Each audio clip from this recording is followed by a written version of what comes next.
Tiniyak ng COMELEC na walang nangyaring dayaan o nangyayaring dayaan sa nagpapatuloy na overseas voting ng mga Pilipino na nasa ibang bansa para sa eleksyon 2025. Yan ay matapos mag-post sa social media ang ilang Pilipino sa ibang bansa na bumoto online kung saan makikitang nabago umano ang kanilang ibinoto matapos nilang i-scan ang QR codes.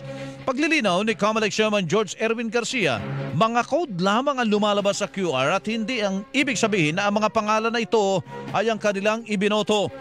Paliwanag ni Garcia, hindi makikita ng mga botante ang ibinoto nila online upang hindi magamit sa vote buying.